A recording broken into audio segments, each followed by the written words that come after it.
So you are all very much welcome to the first Reading Decolonization in Africa Today event. It's held here at the Institute of African Studies. Reading Decolonization is a reading group on decolonization in Africa and elsewhere, domiciled at the Institute of African Studies at University of Ghana. Today, for those who got the announcement, we are hosting Dr. Geoge Hall from the University of Cape Town. My own job is fairly simple: to introduce the chair, in the person of Professor Mariana Bracks. We then go ahead to introduce our speaker and the respondent. Professor Bracks is a professor of African history in the Universidad Federal de Sergipe, Brazil. I hope I got that all correct. She has a PhD in social history in Universidad de Sao Paulo. She's the coordinator of Ananse Gebhardt Research Group of African and Diaspora History. She's the author of Puissant Reigns d'Afrique and other books about Njinga Mbandi's life and memory. Professor Bracks is our top choice to both chair and moderate these proceedings. Please enjoy yourselves. Professor Bracks. Morning, welcome everybody. Very nice to be here to this dialogue. I'm so glad to share this session. I'd like to present our invited, Professor Geoge Hu. He's a senior professor at University of Cape Town. He studied in Cambridge, Tübingen, London, and Frankfurt, receiving his PhD from University College London. He's now senior lecturer in philosophy at the University of Cape Town. His research focuses in social and political philosophy. He's editor of the Equal Society, Lexington books in 2015, and Debating African Philosophy, published by Routledge in 2019. And he has published articles in journals, including Journal of Applied Philosophy, Journal of Global Ethics, Philosophia, Philosophical Papers, and Synthesis. Geoge Hu is the author of the text we're going to discuss today. It's a very interesting discussion. Nice to meet you, Professor Geoge. And for the dialogue, we invite Professor Mjiba Frehiwot. Sorry, I pronounced bad. She's a research fellow at the Institute of African Studies at the University of Ghana. She's in the history and political section of Institute. Dr. Mjiba thinks deeply about how to decolonize and re-Africanize knowledge production in Africa. She's engaged in debates, discussion, and research around Made in Africa evaluation and its ability to serve as a vehicle for development in global Africa. Her primary research focuses on Pan-Africanism, African political thought, and social movements in global Africa. She is a co-principal investigator of the Afro-Asian Futures Past at the 30th Anniversary Early Career Andrew Miller Fundate Project, Pan-African Political Thought, Gender and Decoloniality in Kwame Nkrumah and Julius Nyerere's African Philosophy, under the American University of Beirut, Afro-Asian Futures Past, research stream title, Gender and Decoloniality in Modern African Politics Through and Society, Thought and Societies. She recently released her first film titled Umoja, Africa Must Unite Now. She recently published in Journal of Africa Evaluation in the special issue of Made in Africa Evaluation. And this piece, she interrogated the epistemology and the ontology of Made in Africa Evaluation. Very nice to meet and to hear both you. So the session will be organized like this. Professor George will speak for about 45 minutes in the first instance. Then Professor Mjiba will take 10 to 50 minutes to rejoin them. And another 45 minutes we can use it to question and answers. You can write on the chat the questions. Maybe in Portuguese, we can translate and invite some professors and students from Universidade Federal de Sergipe. And you can also open the microphones and do the questions. And we have around 45 minutes to the discussion, okay?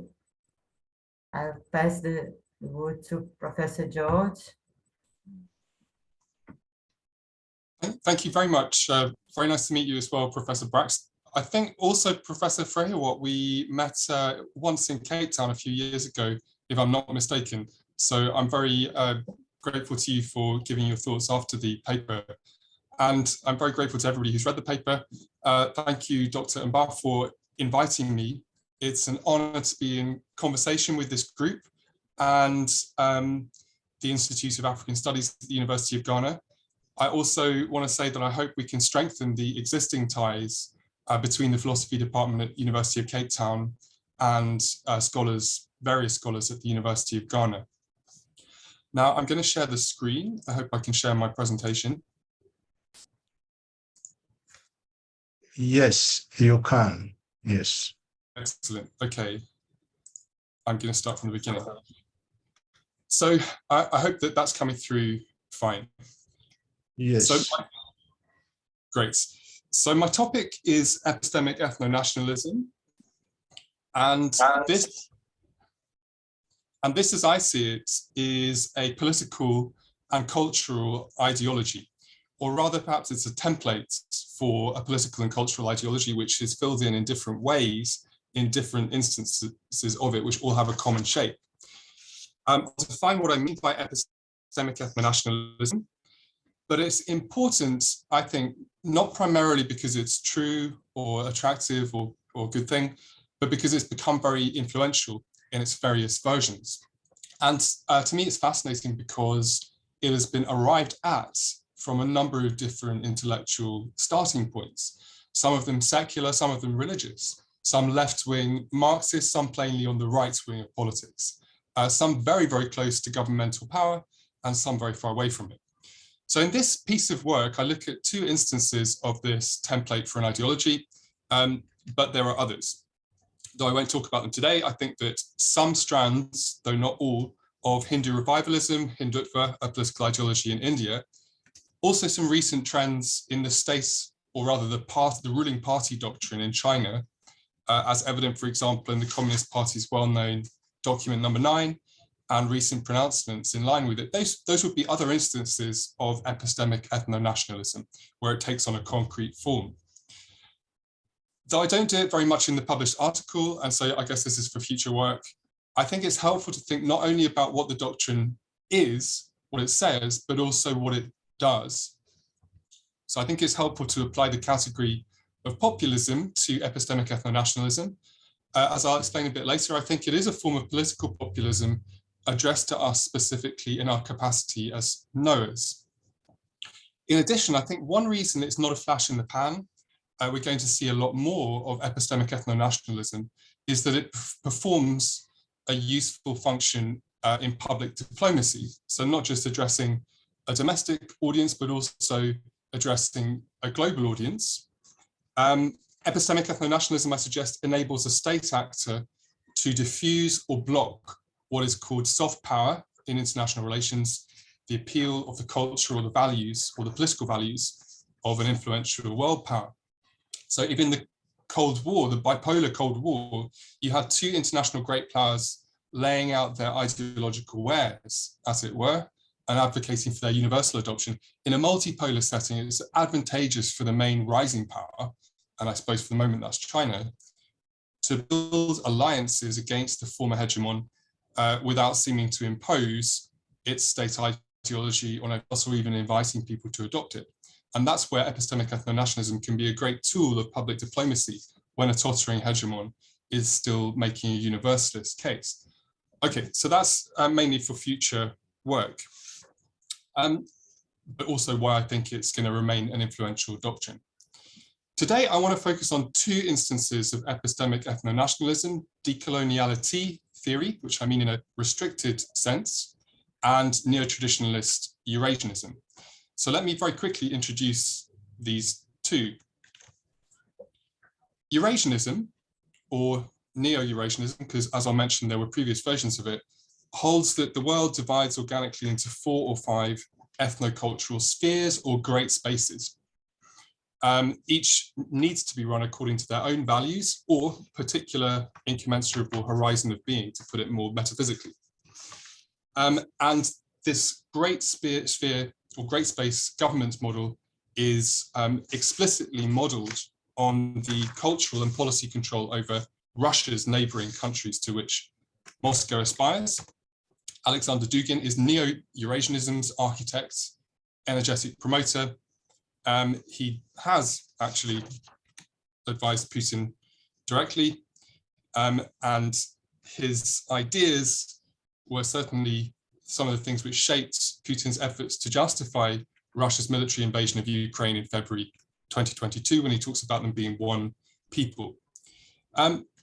He was born in Moscow. Dugin was influenced by René Guénon and Julius Evola while he was a Soviet dissident. As a rule, the integral traditionalists, that's traditionalists with a capital T, it doesn't mean everybody who thinks that old ways were better. It means people who are inspired by this particular tradition. Guénon thought that there was one ancient tradition which got expressed in all of the major religions. They tend to get their training either in Sufi tariqas or in circles, esotericist circles, which try to practice magic. That's also true of Olavo de Carvalho, who is another neo-traditionalist, or rather he died recently, who was a close advisor of the former president of Brazil for a while. And Evola was very close to Mussolini.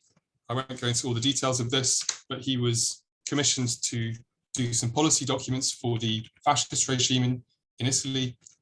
And then traditionalism has even got something of a foothold in Washington, because Steve Bannon was a student of Guénon and Evola, and he also had face-to-face interactions with both Carvalho and Dugin based on this traditionalism, the extent to which it affected the advice that he was giving as policy advisor to Trump or as editor-in-chief of Breitbart. Maybe it influenced it to some extent. I don't want to exaggerate that. Decoloniality theory, on the other hand, is an anti-racist, anti-sexist, anti-colonial body of academic writing. It's grown up since the 1990s. With roots in Marxism, it's generally associated with the progressive left. So since this is a decolonization series, I want to make very clear, I'm not talking about intellectual decolonization generally today. Olufemi Taiwo published a book last year called Against Decolonization. I don't think he's really against decolonization, but that's the book. And in that book, he says he's talking about theorists like the late Professor Wiredu and Ngugi wa Thiong'o. And he says explicitly, Taiwo, that he's not talking about decoloniality, which is a separate school.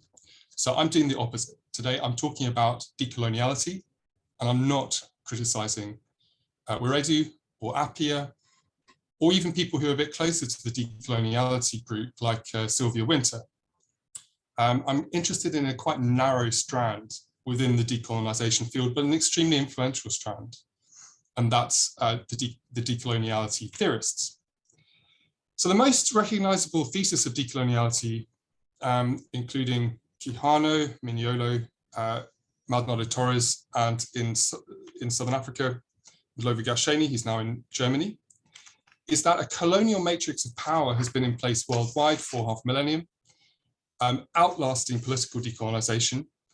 This matrix is constituted by hierarchical planet-wide forms of domination and exclusion, not only economic exploitation, race, sex, sexual orientation discrimination, that's the coloniality of power, but also the repression or the undermining of bodies of knowledge, the coloniality of knowledge, and even a metaphysical hierarchy, which we'll come back to within being itself, coloniality of being.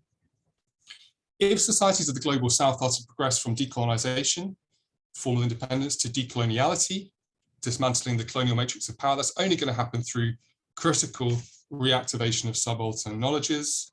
As Ndlovu Gacheni has put it, only an epistemological rebellion can overcome epistemological dependency. Now, that way of putting it already indicates the way decoloniality theorists relate towards their principal influence, which is dependency theory. So people like Prebisch, Gunder Frank, Wallerstein, and of course, Walter Rodney and Quijano co-authored articles with Wallerstein early in, or not early in his career, late in his career. So decoloniality theorists have argued that there can be no true economic delinking of peripheral countries from the core of the world economy, as dependency theory advocated, without a more fundamental epistemic delinking from the thought patterns of Western modernity. If neo-traditionalism's sphere of influence is an unlikely duo of fringe spiritualist circles and the highest levels of government in three powerful countries, well, decoloniality theories is more humdrum. This is more sociology, cultural studies journals, networks of academics, university campuses. All of the people at the bottom hold or held prestigious professorships. And decoloniality theory has been particularly attractive to university administrators, both at UNISA and at UCT. Decoloniality theory does have the potential to become an ideology guiding party politics or government, and perhaps there are some indications that it is going to take this role on. I'll just mention that recently Sai Deepak from India wrote a book called India, that is Bharat, which draws very heavily on decoloniality theory. Deepak is associated with the Hindu rights, with Hindutva, and a lot of people were sort of surprised that Mignolo wrote an endorsement on the back of the book, which I think is a bit like being surprised that the Pope endorsed Christmas or that Milton Friedman endorsed a structural adjustment program. Of course, he's going to endorse a book which goes along with his way of thinking. And Deepak could have learned the kind of exclusionary, populist, civilizational nationalism from Mignolo, as well as he could have learned it from anywhere else. So my purpose here is to outline how, despite their different intellectual genealogies and drastically different reputations, decoloniality theory and neo-traditionalism have converged on a doctrine with troubling practical consequences, which I call epistemic ethno-nationalism. This denies that there are universal epistemic standards by which the truth, coherence, or well-foundedness of beliefs can be assessed. In postmodernist style, it dismisses the declared aspiration to universal validity of argument or belief as nothing but a power play, a tactical move in a political game. However, it doesn't follow postmodernism in assigning beliefs, theories, and methods to free-floating discourses, which sort of take over us individuals or perhaps subjectivate or interpolate us. Rather, epistemic ethno-nationalism associates with each ethnos or ethnie, it doesn't have to be that word, it means a geographical identity group, a set of beliefs, concepts, or theoretical frames proper to it, such that a member of E1 who embraces concepts, theories, or methods proper to some other ethnos or ethnie thereby reveals themselves to be at best confused or brainwashed, at worst a collaborator, a stooge, or a fifth columnist. Epistemic ethno-nationalism therefore denies that achieving advances in knowledge and in ethical and political values can be a shared global endeavor. Instead, it insists that each ethnos or ethnie must develop its own truth or knowledge, its own values.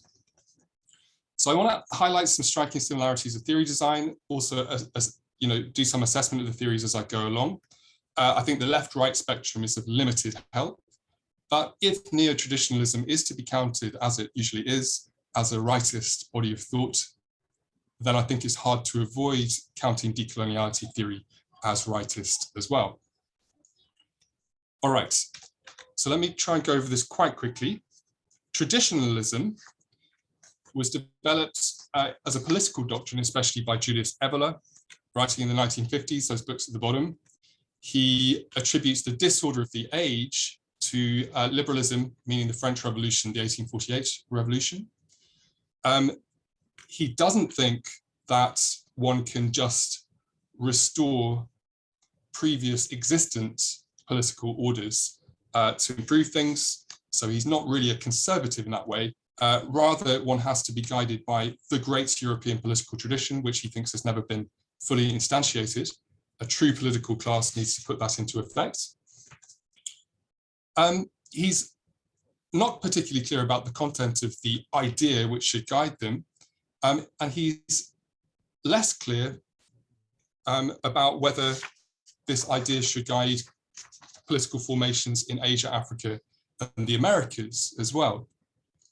Whereas Guénon was a perennialist who believed that one body of tradition was at the root of every valid spiritual or political outlook, Evola sometimes suggests that people in different parts of the world should live and be governed by their own values and traditions, and he deplores the fact, as he sees it, that a series of non-European peoples are renouncing their traditions, which date back ages, and adopting the culture, ideologies, political forms, and lifestyles of white peoples.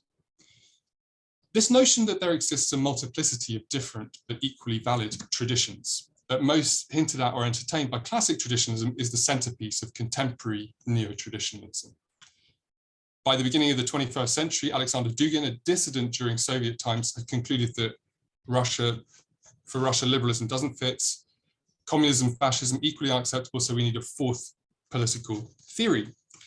This is still to be on the side of tradition. He's a traditionalist, but he was also drawn to the 19th and 20th century thinkers like Konstantin Leontiev and Nikolai Danilevsky, who emphasized Russia's unique civilization and claimed for its special cultural and political leadership role in Eurasia. So Dugin came to regard the US-backed economic reforms, political liberalization, democratization of the Yeltsin era, as the imposition on the former USSR of what are actually local and historically specific values. Viewed in this light, he saw there was potential for a critique of the post-Cold War order, which invoked liberal egalitarianism's own commitment to non-discrimination. Globalization, he charges, is nothing more than a globally deployed model of Western European, or rather Anglo-Saxon ethnocentrism, which is the purest manifestation of racist ideology.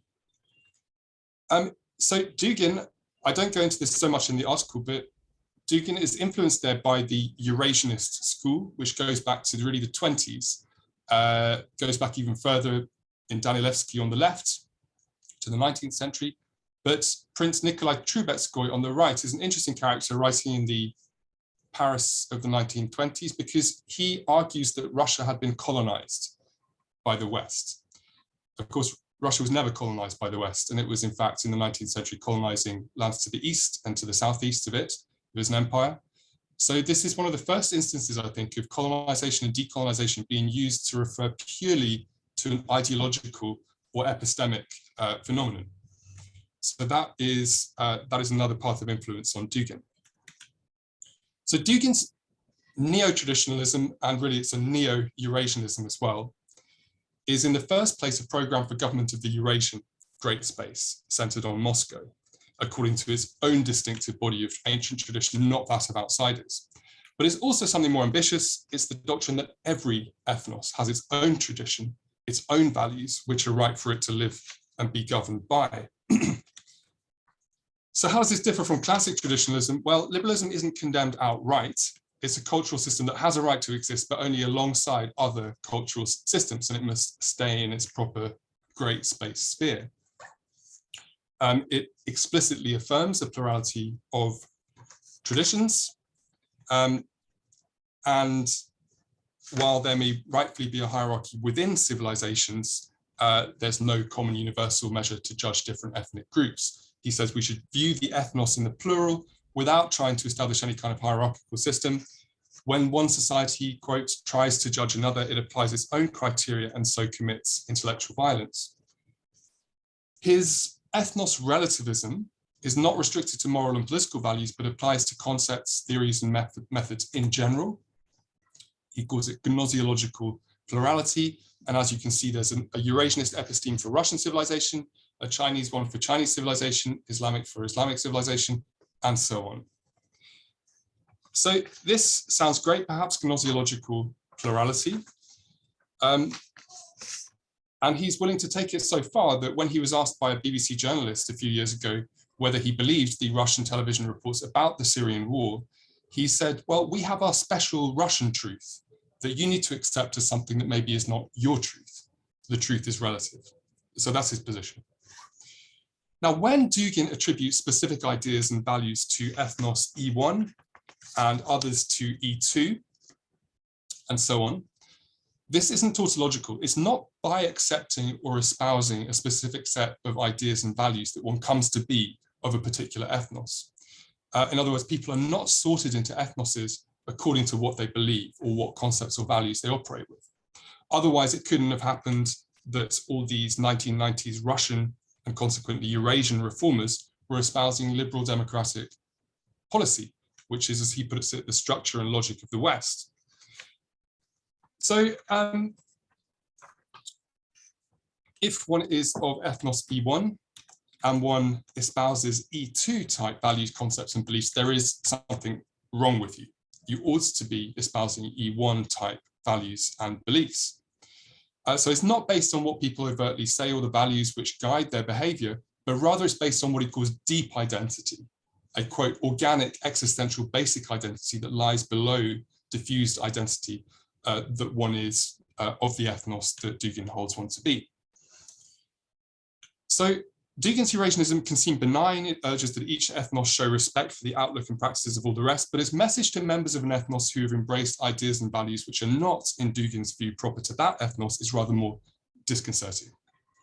Rapprochement, dialogue between peoples should be achieved, but not at the price of losing our identities, he stresses. Quote, we insist that maintaining one's identity is the highest value. So according to Dugin's Neo-Traditionalism, Eurasians who espouse Atlantic values, but also Atlanticists who accept Eurasian theories, or what he calls, quote, Euro-Africans who adopt Pacific Far East beliefs, are making a terrible mistake. They're making a mistake not because their views are unevidenced or ill-founded, after all, truth is relative, but rather because to espouse views from an episteme, other than that proper to one's own ethnos, is to fail to live up to the highest value. It is to be a traitor to one's deep identity. All right, decoloniality theory, like traditionalism, has undergone a transition from universalism to relativism in the past 3 or 4 decades. Decoloniality theory's starting point was the universalist theses of Marxism, as I said, dependency theory. Aníbal Quijano, the Peruvian sociologist, first introduced the concept coloniality in that context to refer to 2 related structuring phenomena in Europe's colonies. Coloniality involves first the belief in different races and the belief in a hierarchy of races, so racism. Accompanying the widespread belief in a natural race hierarchy is a second aspect, a systematic division of labor, both within nations and internationally, on the basis of this hierarchy. And so Quijano's point was that widespread acceptance of the existence of this race hierarchy is needed for the compresence of free and compulsory forms of labor, which global capitalism throughout most of the modern period required. Each form of labor, this is his position, was associated with a particular race, and that includes regimes of slavery, but also peonage and serfdom. Coloniality, as Quijano understands this phenomenon, outlasted the formal political relations of colonialism. It explains why industrial wage labor was for so long concentrated in the predominantly white Europe and North America. So he thinks there's no adequate purely economic characterization of the modern world system. This is where he differs perhaps from Wallerstein, but rather the modern world system is constituted by an economic structure and a racialized social order, which are mutually reinforcing. So that's moving away from an economic determinism. All right, so that's where first generation decoloniality fits in with world systems theory or dependency theory. The second generation of decoloniality theorists has gone further, affirming the explanatory primacy of ideas and beliefs, the primacy of the epistemic domain. Sabello and Lovigatsheni go so far as to assert that the modern world system and the global order are epistemic creations. The second generation of decoloniality theorists, and this is sort of canonically formulated by Walter Mignolo, originally from Argentina, has generalized Quijano's conclusions about racial concepts and their role in coloniality in an unexpected way. So in his recent book, Politics of Decolonial Investigations, Walter Mignolo writes this: race and gender, two concepts of Western modernity, a logic of classification, also gender, an implied logic of classification, which guide our perception of society. So Quijano, the early Quijano would accept all of that. He then goes further and says, however, decolonial gnoseological, heard that word before, gnoseological assumptions say that names and classifications do not refer to what there is, but frame what we perceive. Okay, so rather than holding that simply that races and genders, at least as commonsensically conceived of, do not exist, Mignolo seems to adopt the far more radical position that concepts and categories across the board are incapable of pointing us to actual commonalities and differences in the real world. Where Quijano's objection to belief in race had been empirical, he agreed with mainstream biology since at least the 1970s that the idea of race had nothing to do with the biological structure of the human species. Mignolo's objection is metaphysical. He denies the very capacity of concepts as such, and therefore the beliefs in which they figure, to refer to reality. And this is, I think, an instance of a general tendency in the second generation of decoloniality theorists towards what I call hyper-philosophism. The first generation is still close to dependency theory, criticized a lot of doctrines, not only racist ones, but also orthodox political economy doctrines for being in the first place false, and in the second place likely, when pervasively believed, to advance the economic interests of the core of the world system. Decoloniality theory's second generation, from the same evidential basis, has drawn the drastically undermotivated metaphysical conclusion that beliefs are not the kind of thing which can be outright true or false.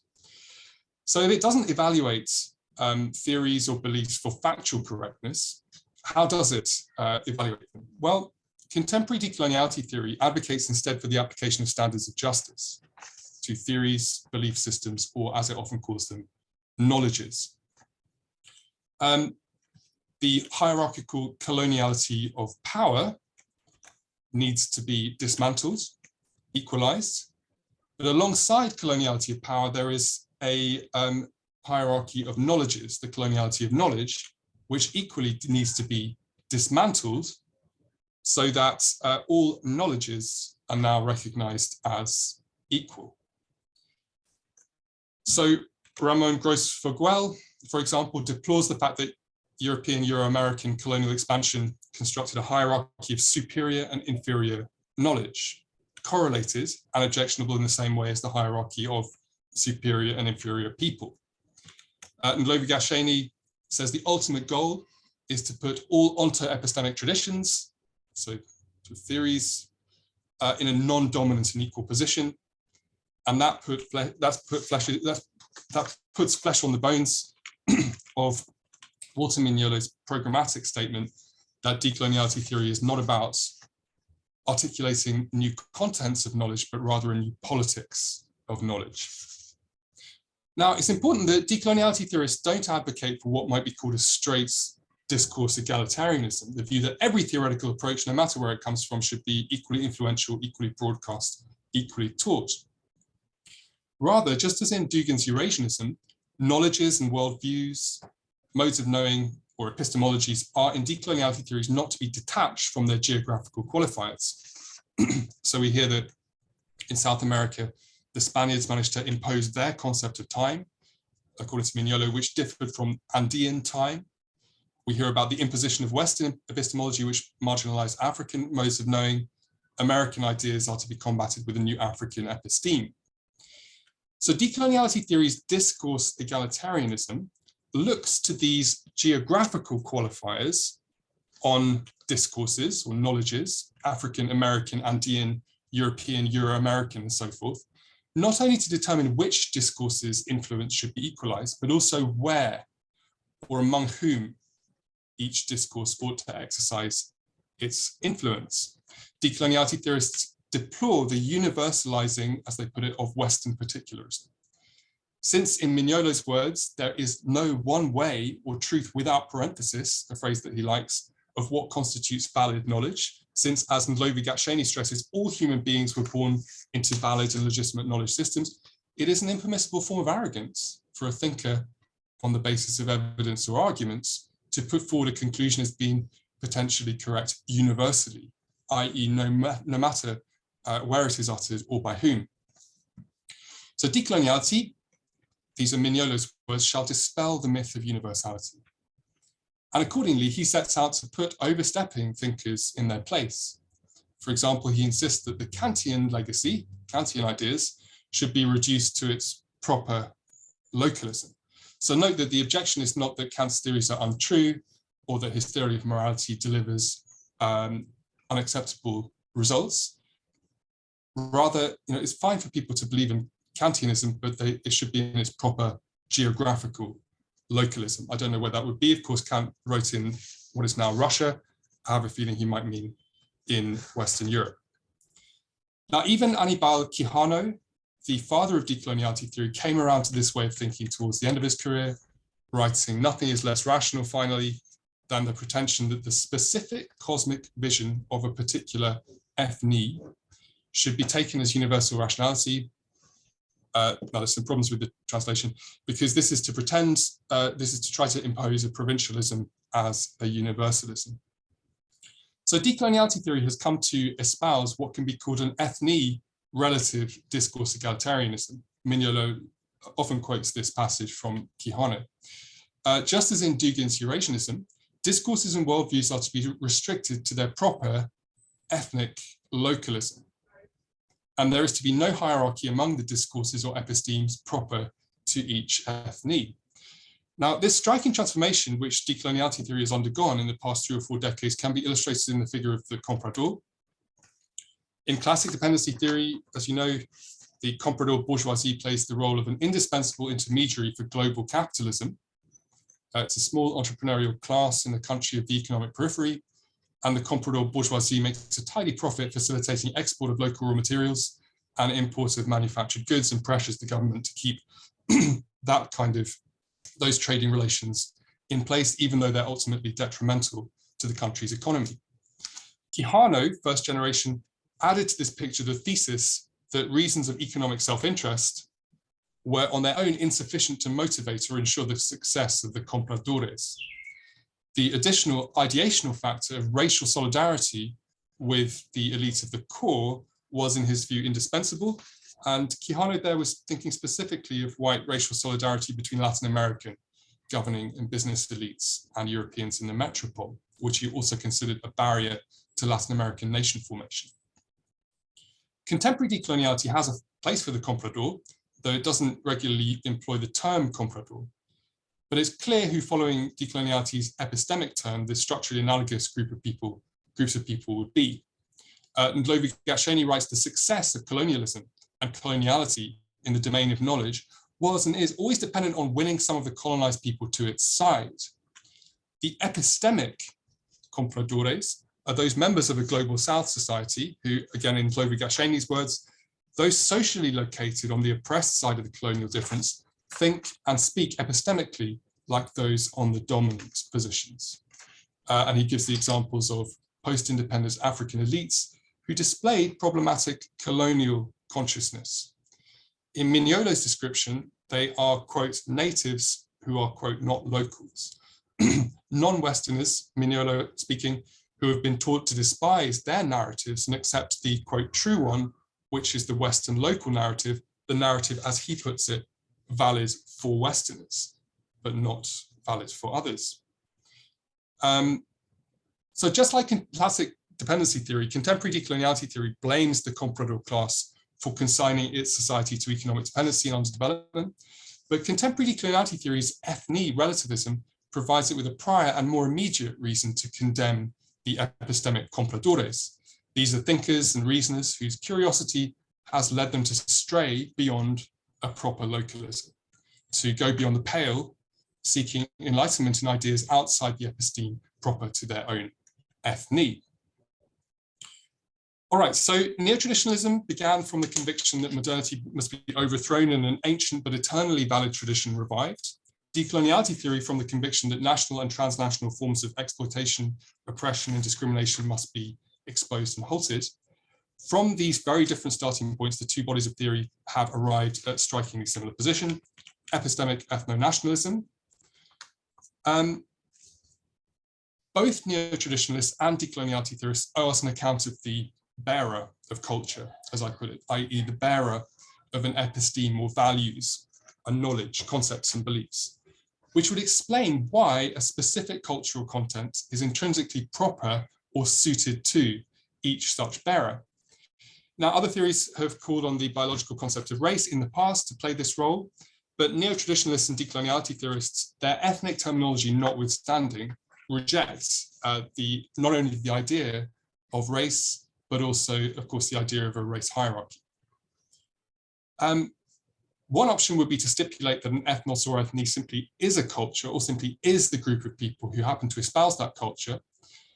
But then our two bodies of theory would lose their ability to say there's something wrong with persons of ethnos or ethnie E1 who have adopted the beliefs and values proper to another ethnos or ethnie.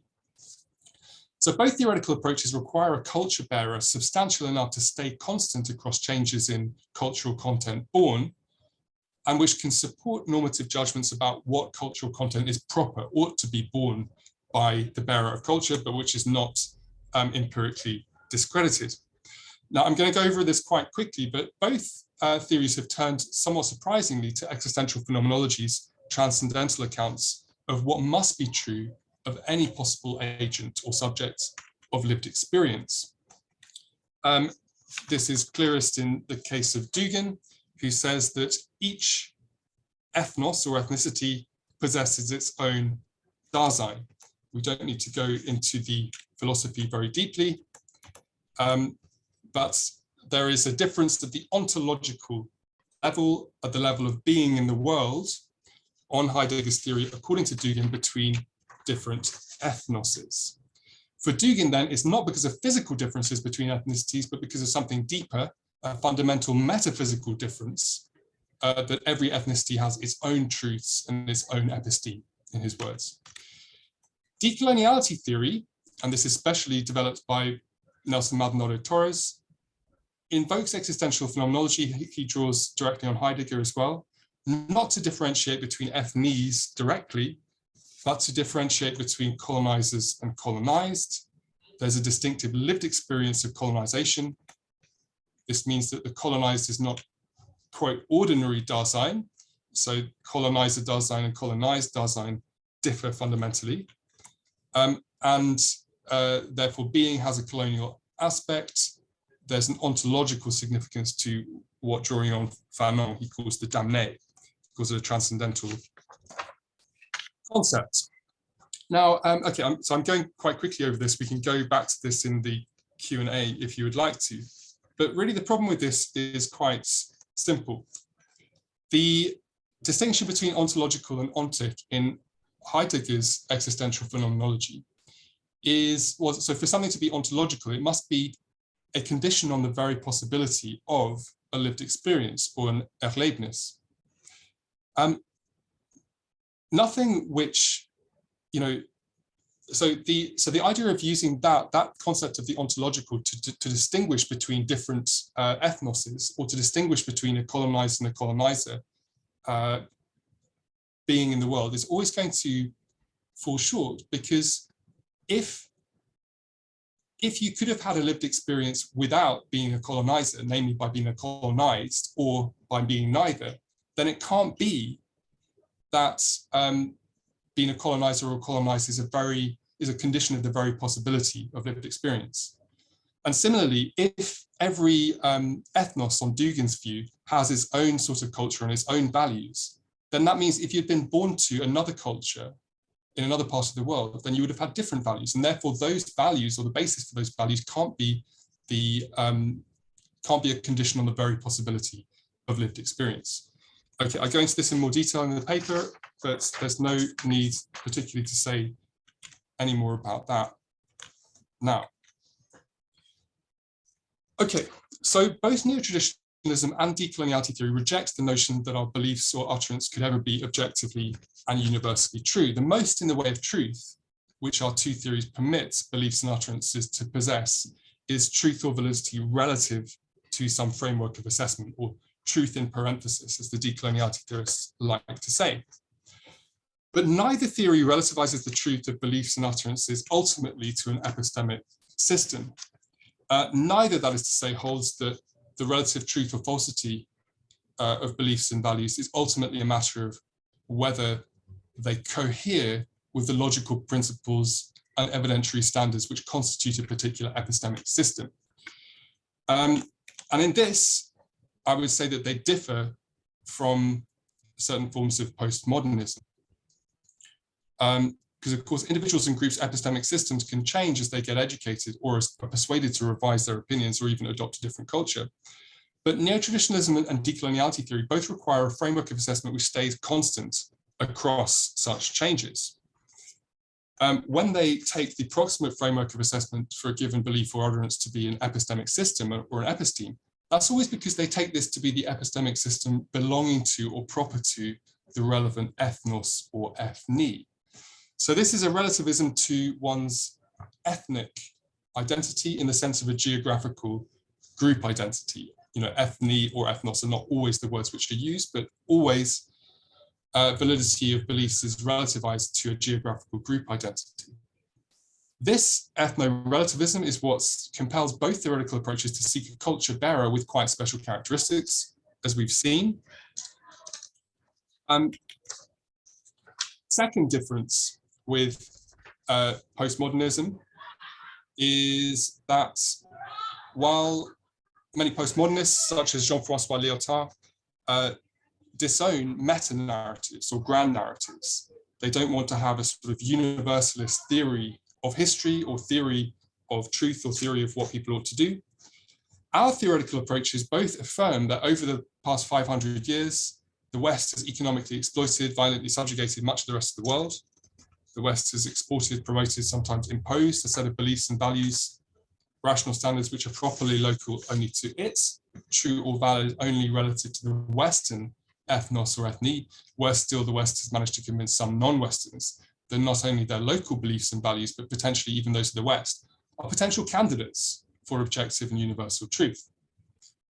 This global situation is described by decoloniality theory as coloniality. Dugan now also asserts that this situation means we're in colonization. Whether or not one agrees with those claims, it's hard to deny that both Dugan's neo-traditionalism and decoloniality theory hold them to be true. Indeed, they're true for all of us. They're true no matter where we utter them.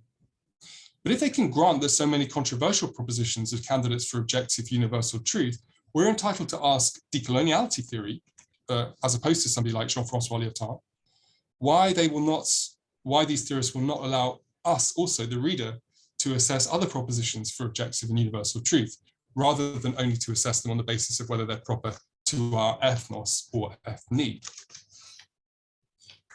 And a consequence of this, strangely, is that it makes it impossible for decoloniality theory to reject as false as Aníbal Quijano had the racist beliefs central to colonialism. As long as these remain part of the Western episteme, presumably they will be true or valid relative to an ethnos or an ethne, which is the most truth or validity any beliefs can hope for under ethno-relativism. Now, as I noted at the outset, decoloniality theory, though it's been a major inspiration for campus politics, perhaps, it hasn't influenced national politics so far. But just like neo-traditionalism, it is well shaped to be a political ideology. And I think that last year we saw an example of how this can work when then Tourism Minister Lindiwe Sisulu opened her campaign for the presidency of the ANC and thereby the country with a media opinion piece expressing views which accord with an epistemic ethno-nationalist ideology. She wrote, "The most dangerous African today," speaking in the South African context, "is the mentally colonized African. When you put them in leadership positions or as interpreters of the law, they are worse than your oppressor. Some have no African or Pan-African inspired ideological grounding. Some are confused by foreign belief systems." So I want to close with the 2 points about what epistemic ethnonationalism can do, one of which is well illustrated by this, this pronouncement by Lindiwe Sisulu. So populist political ideology, as it's understood in political studies today, is an appeal to a people, the people, which differentiates it from, on the one hand, a corrupt elite, that's called the vertical hierarchy, and on the other hand, from outsiders. So the people are non-corrupt, but they're sort of suffering under a corrupt elite. And they are also the insiders, whereas they're sort of threatened by outsiders. Now, epistemic ethno-nationalism, it nicely combines the category of the corrupt elite and the outsiders into a populist ideology, because, as you saw in the quote from Lindiwe Sisulu, the problem with the elite is that somehow they have adopted the ideas, they've been brainwashed, they've been confused, as she puts it, by the beliefs and value systems which are proper not to the people, the insiders, but to outsiders. So my idea is that epistemic ethno-nationalism in its various forms addresses us in our capacity as knowers, and it makes an appeal to us of the same form as political populism. Okay, I've explained already briefly at the beginning how this model of different ethnoses or ethnies which have values and beliefs which are proper to it can be helpful to public diplomacy. In the Cold War, the bipolar setting, we had a situation where both great powers were setting out their wares and saying and hoping to convert everybody else to whether it's free markets, democracy, and liberal values, or centralism and socialism. In a multipolar world, the principal rising power can make this appeal, saying each ethnos or ethnie, or each nation or each civilization should live by its own values, and thereby, first of all, short circuit or block what is called the soft power of the hegemon, which is still making an offer in terms of universal values, and in the world as it is in terms of democracy, human rights, liberal values, and free markets. By making this epistemic ethno-nationalist appeal, it's possible for the principal rising power, and look at, for example, the things which China says in the UN about human rights, to form an alliance among different rising powers, not on the basis that they will all adopt their set of values, the principal rising power set of values, but rather on the basis that each ethnos or each civilization, each nation should live by its own values. And then the problem or the opposition to the hegemon becomes not your values are wrong, we've got a better set of values here which everybody's going to take on, but rather you're, as decoloniality theorists put it, universalizing Western particularism, and we're suggesting a new world order where every ethnos or ethnie, every civilization gets to live by its own values without treading on other people's toes. All right, I'm going to stop there. Thank you very much.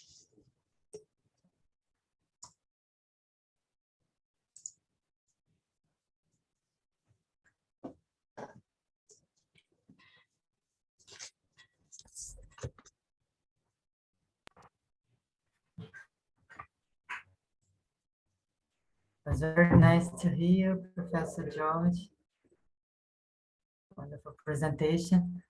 Let's invite Professor Mjiba to present her points, questions, and this dialogue.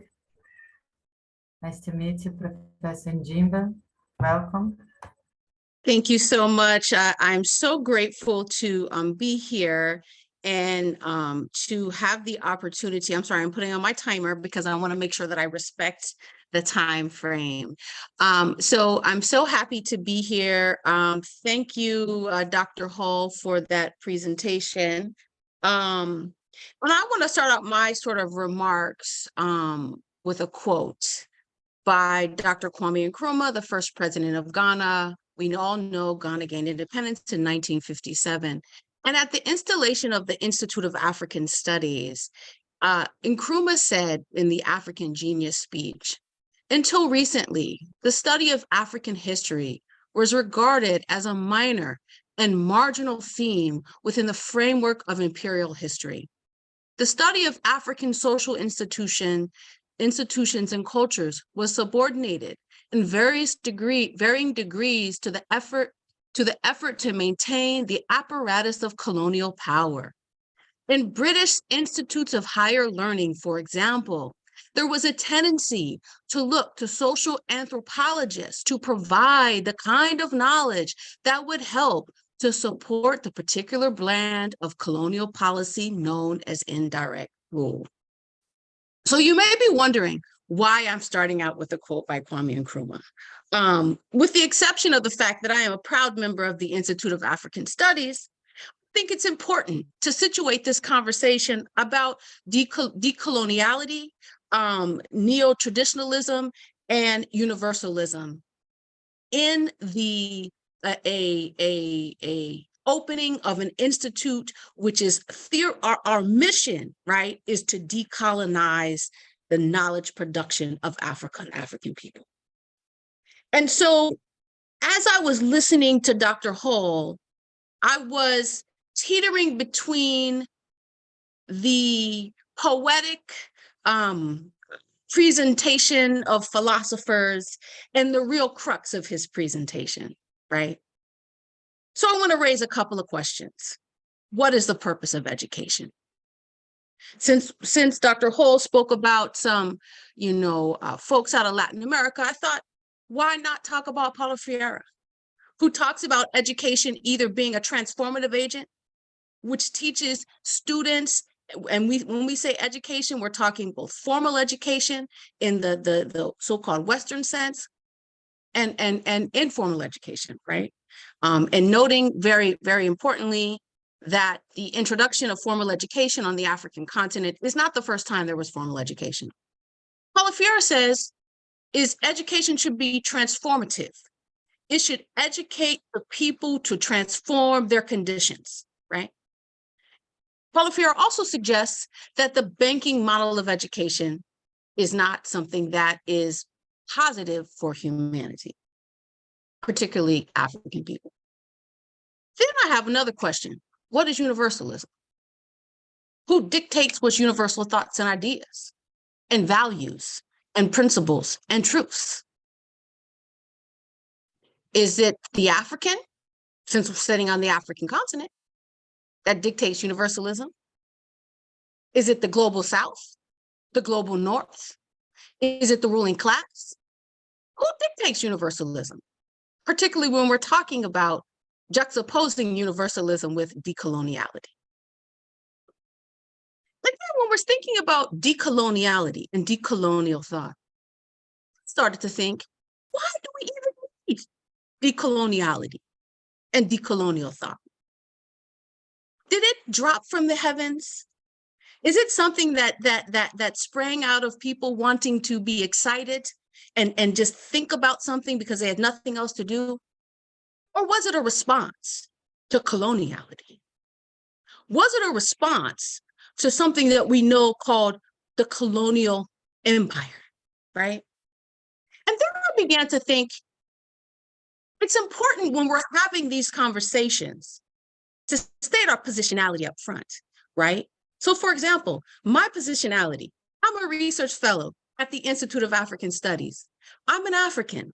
I'm a Pan-Africanist, and I'm very far from the imperial core, right? So as we begin to create our ideas about universalism, about decoloniality, and its relationship to neo-traditionalism, one must also situate that in our positionality. Dr. Hall spoke about, decolonial thought impacting UCT and other spaces in South Africa. So when he said that, I began to think back to my interactions in South Africa. And so when we're talking about decoloniality and universalism, I can't help but think about that South Africa is one of the most unequal spaces globally.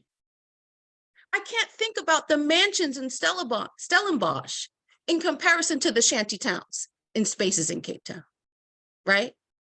So when I'm thinking universality or universalism, thinking who creates universal thoughts? Those sitting in Stellenbosch or those sitting in the shanty towns? And I'm also beginning to think a question about epistemology. What dictates or develops epistemology? Is this question of decolonial thought and decoloniality, is it not a question of epistemology and ontology in knowledge production? I would contend it is.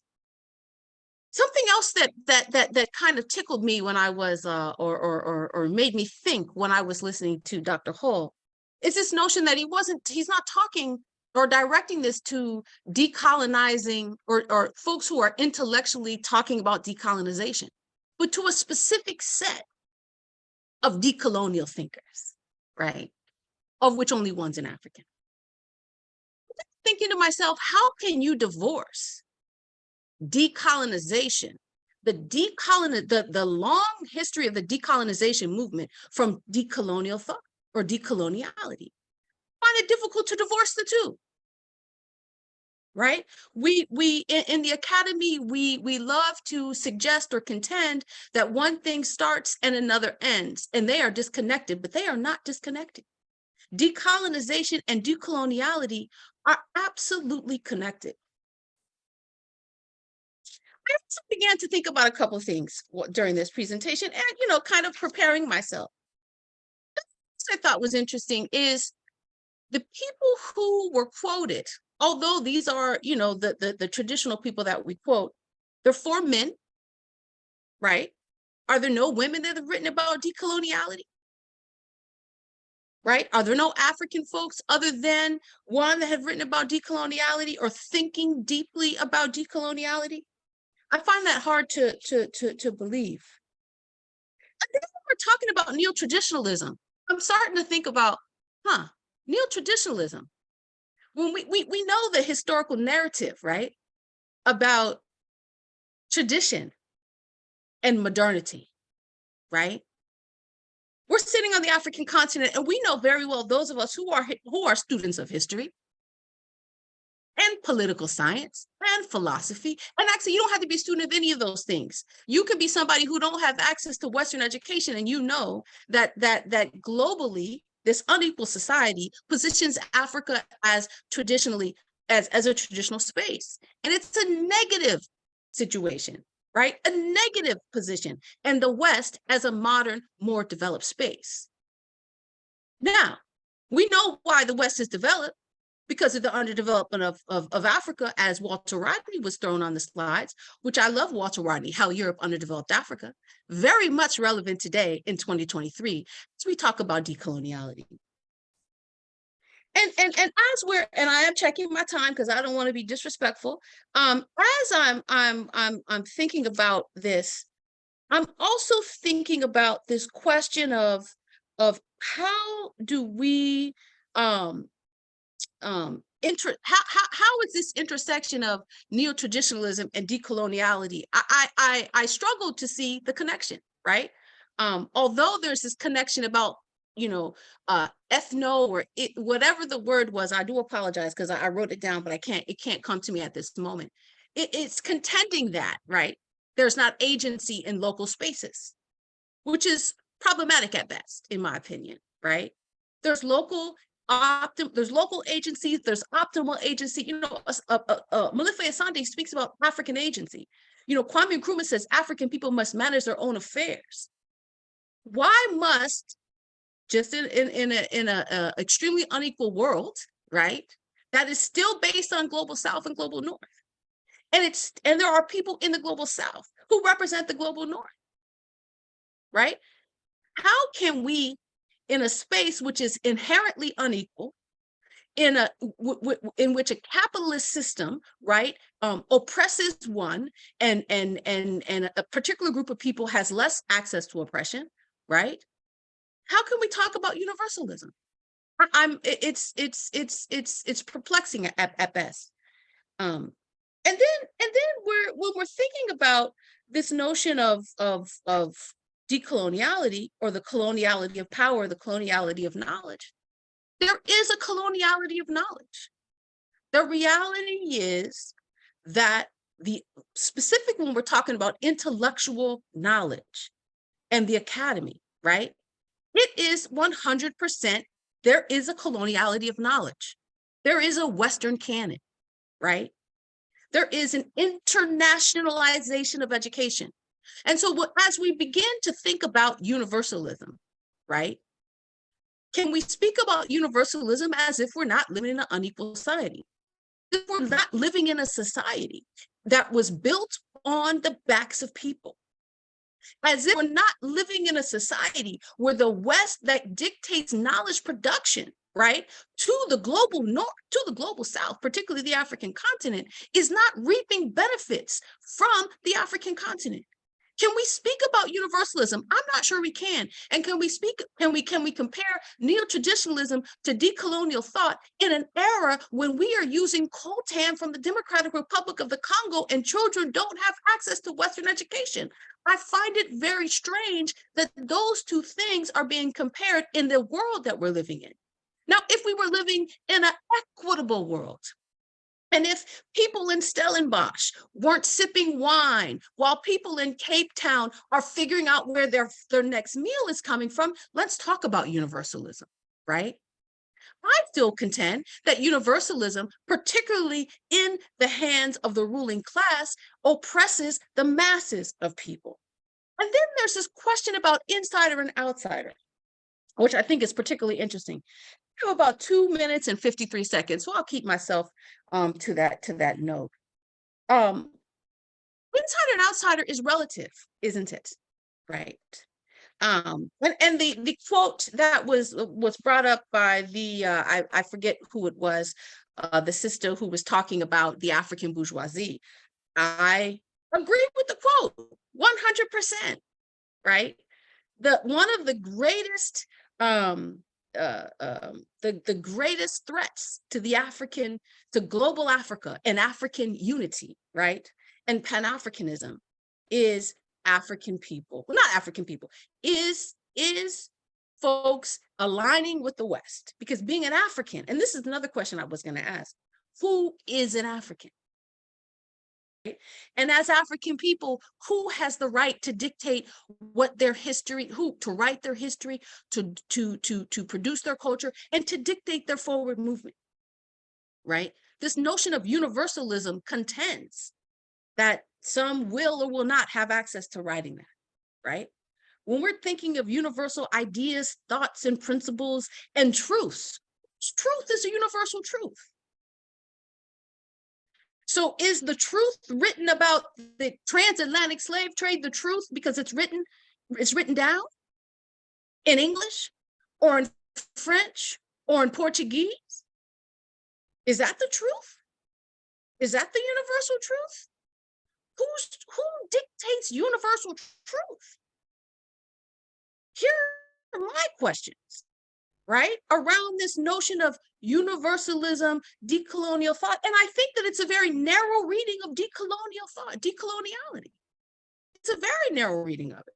It's a narrow reading, and that narrow reading positions the decoloniality, right, to juxtapose neo-traditionalism, right? And if we expand this notion of decolonial thought and not separate it from decolonization, the larger movement for decolonization, it becomes a more deep reading, right? And it becomes difficult to connect that with neo-traditionalism, right? And just lastly, as my time is up, I've got 27 seconds to go. I think it's important to, as we're situating this, you know, as one is sitting in South Africa, right? Speaking about or thinking about decoloniality in relationship to neo-traditionalism, one also has to position themselves. Where are they sitting? What is their class? What is their race? What is their gender? There's my timer. Positionality, right? As we're thinking, because all of those things dictate how we view the world. We view the world based on our positionality. So as we're trying or seeking to think about whether decoloniality is synonymous with neo-traditionalism or even compatible or even should be on the far right, as the article suggested, right? one must position ourselves to ask ourselves, what is our positionality in relationship to the imperial core? I personally am far away from the imperial core, and I'm good with that. Thank you very much. Thank you very much, Professor Mjiba. Very good to hear your thoughts. And it's very special, this discussion, because here in Brazil, especially, we use very much the decolonial theory, and it's good to see you have to improve this, you have to think better and to unite our thought to the African thoughts, the colonial theory that's being practiced on Africa. So it's very good. Now I open to the question. If anyone has some questions to propose, some thought that would like to share, you can write in the chat, or you can. And there is a question here. Eric, do you want to say, or you prefer I read on the chat?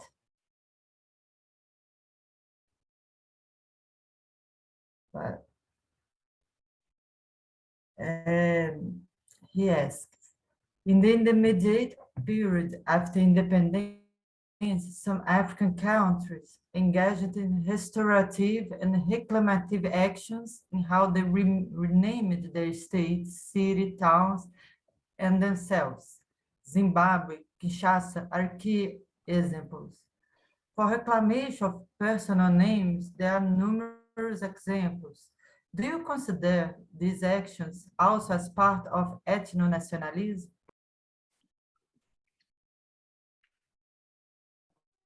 One more question in a time, or one question at a time?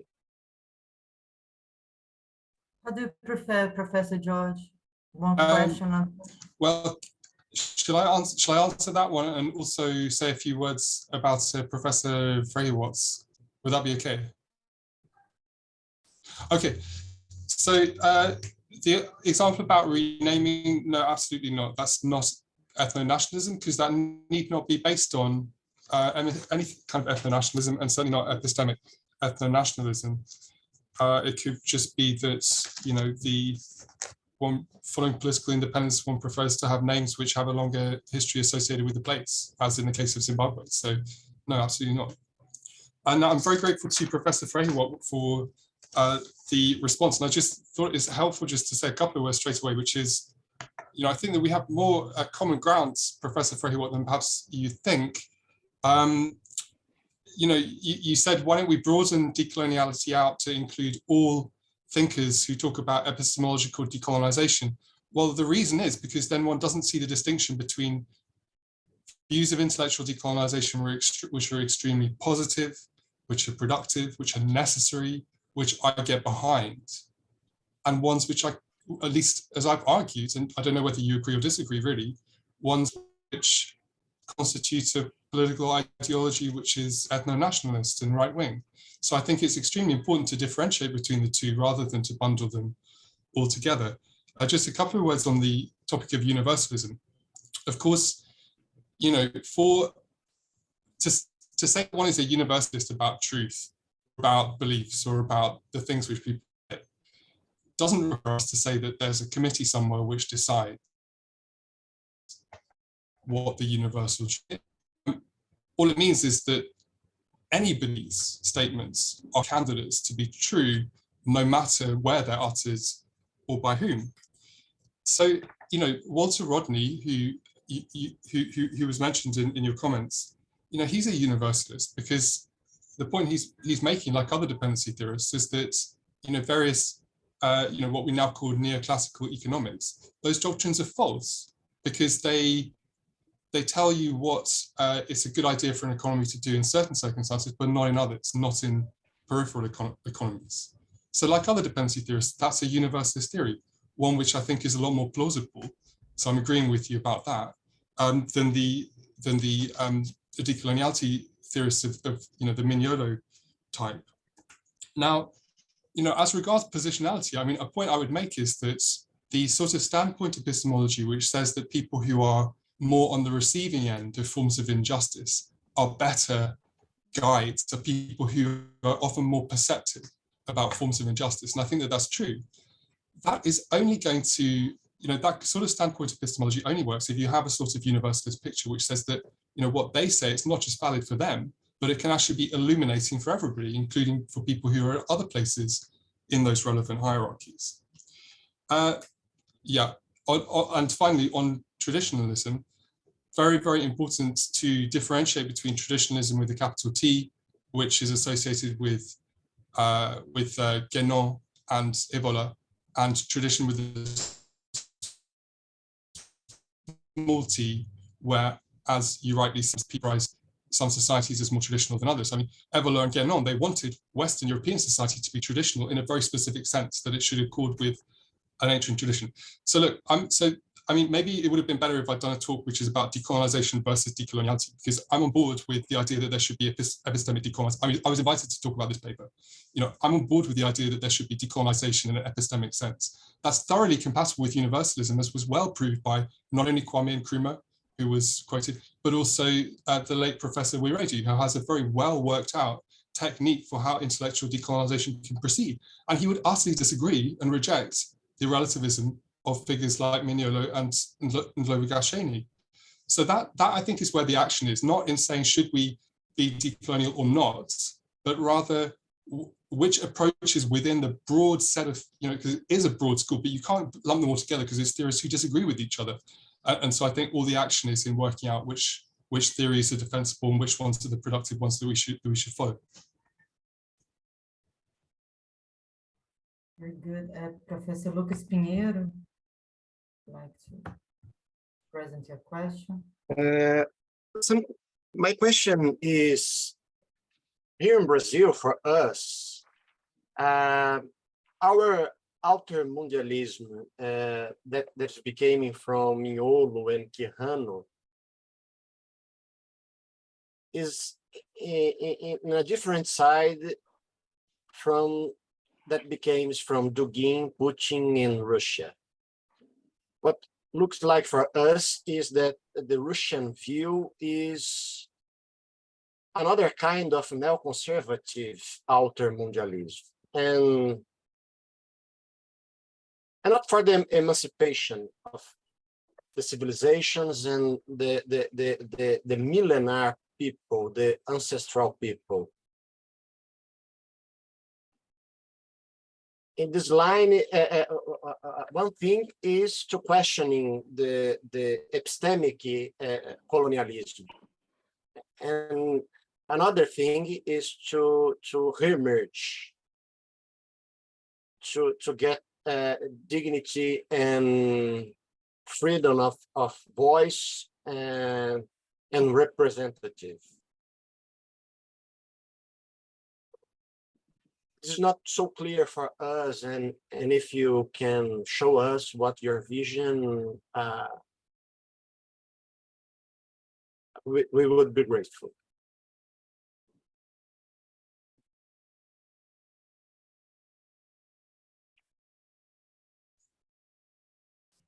Shall I answer that?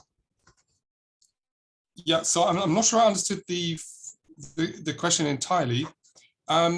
Is Dugin a neoconservative? But he's not a conservative in the conventional sense, because he doesn't think it's about restoring or continuing with an order which actually exists.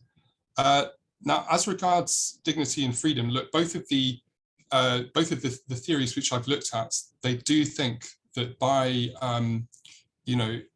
by encouraging the different parts of the world and the different regional identities to live according to what they see as their own proper values, that one thereby does become more free and has more dignity. I think perhaps the spirit of the question is more, can one have those things without embracing a theory like that? Well, yeah, I think so, because I think the much more defensible views of epistemic decolonization, which say that they're, going back to Professor Frehiwot's remarks, she's absolutely right, of course, that during colonial times, the point of a lot of the categories which were arrived at in the academy was better to rule, better to repress, people all over the world, including Africa. Now, when one realizes that, one should realize that that's a reason to be very suspicious and to doubt the truth of the theories which would come up there with thereby. And if you find that they're untrue and there are much better categories for understanding society and history in Africa and elsewhere, then that is liberating in the way that discovering the truth about people and about oneself is always liberating. It enables you to make better decisions. And of course, people from all over the world are able to come up with theories, if they have the education and they have the leisure for it, and are able to question the truth or falsity of received theories, and their dignity as knowers, so epistemically, should be respected. So that is how I would think that one can have freedom and dignity epistemically without embracing a kind of ethno-relativism in the process.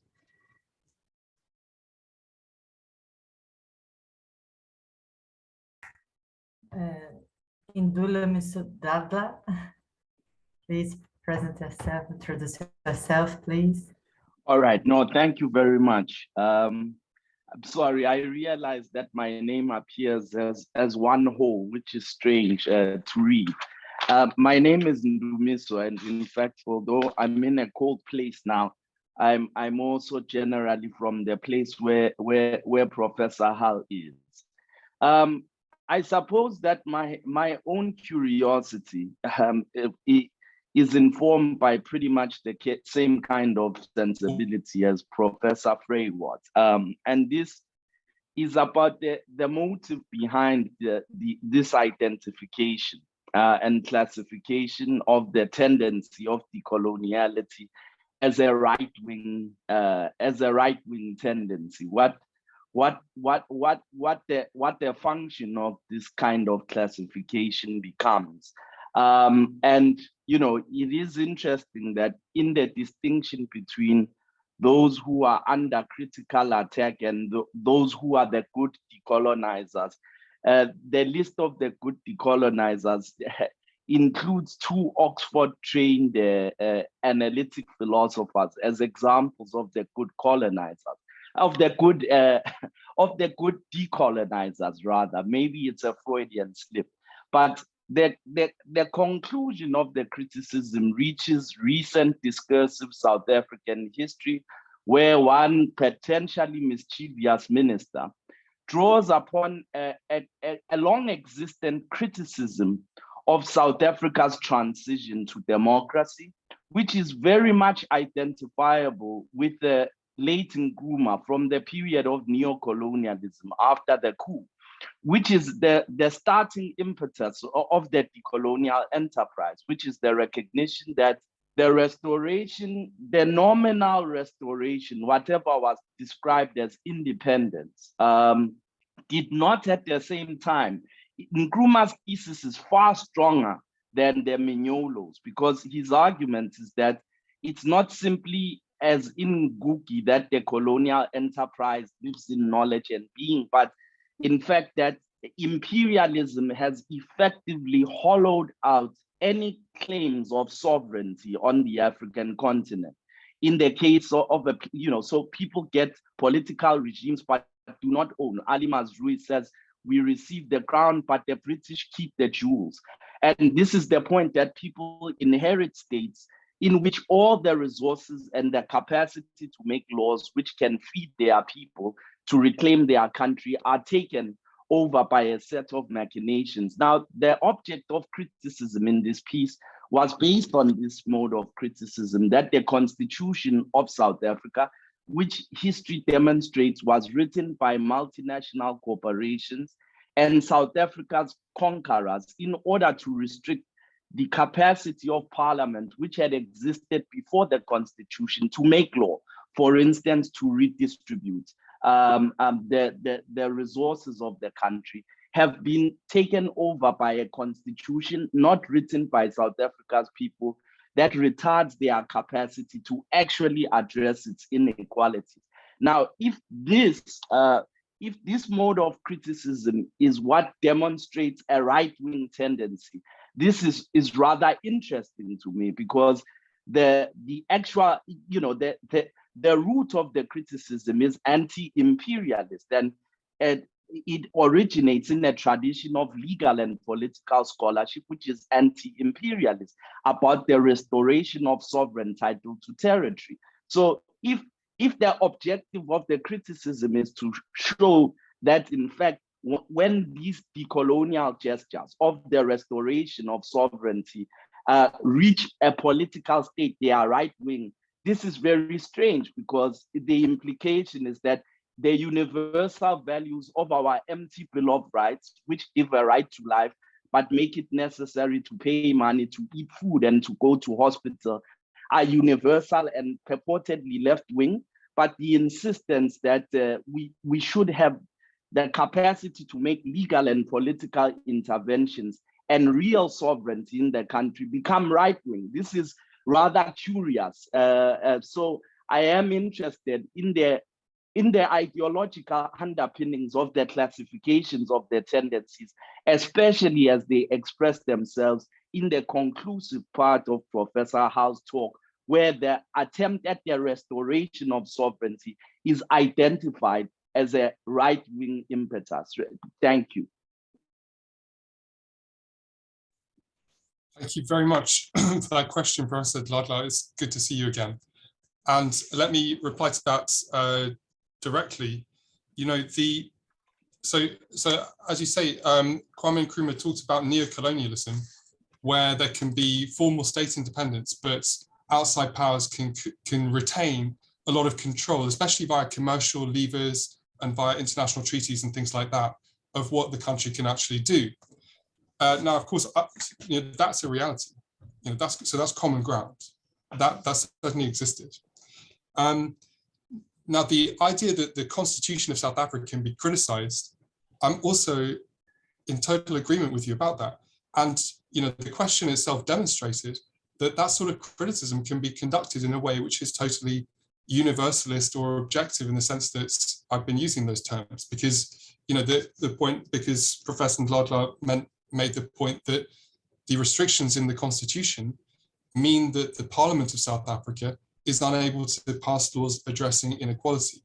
You know, that's a view which doesn't depend on saying that there are particular values for a particular regional identity and other values for another regional identity. So again, you know, there's no conflict between the idea that one should criticize the current political dispensation for what it's not able to achieve, and the idea that values and beliefs, you know, can have universal validity. So absolutely. So okay. So the question. So I guess the question was about what's the ideological purpose of my intervention? Am I saying that it's right-wing to criticize the Constitution? Absolutely not. What I'm saying is right-wing is a form of cultural authoritarianism, or as I put it in the paper, identity policing, where one is told that one can, if one is of a particular ethnos or ethnie, one must have certain values. That's what I see as right-wing, and just that, only that. You know, criticizing a constitution on the basis that it doesn't achieve equality is not right-wing. I don't see that as right-wing at all. So, you know, I didn't quote those parts of the article where it's about the constitution or the rule of law, because I was focusing on what I saw as exemplifying the cultural, authoritarian, or identity policing tendencies, which I'm trying to highlight as common ground between decoloniality theory and neo-traditionalism. So that, you know, that's what I see as right-wing, not the critique of the Constitution. Very good. Nana Yao, please. It's yourself. Hello, everybody. Thank you, Dr. Hall, for your presentation. I'm particularly interested in finding out if you suggested that decoloniality by Mignolo or Quijano discourages new content as far as knowledge production is concerned, but rather eulogizes the politics of knowledge production. I want to find out if that is what you seem to have suggested by your presentation. Now, if I'm right, is it not important that decoloniality brings to forth the idea of the epistemic unrepresentativeness of some other people and the need for such people to begin to produce knowledge or develop ideas that best reflects their practices or their experiences? than maintaining a certain status quo, right? A certain status quo that is more of universalizing what is more particular to a people. Is it not proper for us to be disruptive intellectuals, right? Instead of maintaining the status quo as it is. So I just want to find out whether that is what you seem to have suggested by representation. And if you think that by doing so, right, even if that is what decoloniality does, doesn't it begin that narrative? Doesn't it trigger that conversation that a certain people are unrepresented as far as knowledge production is concerned? And so there's the need for them to create some kind of, and to produce new knowledge, right, that best reflects their insights, their opinions, and their experience as a people. Thank you. Thank you very much for that question. And that relates back to the issue of standpoint epistemology, which was raised in Professor Frehiwot's remarks, because I think, what you're pointing to, if I understand correctly, is that it's very important for those who are involved in doing research and teaching, but of course also outside the university are sort of writing non-fiction reports, doing journalism and things as well, working in NGOs, that they should have a broad, a diversity of experiences, because it is one's personal experience which often brings to one's attention something like an injustice which hasn't been noted before, and that sort of thing. And that's the kind of thing which should be theorized about as well as being reported on, and so forth. And yeah, I'm very sympathetic to that view, actually.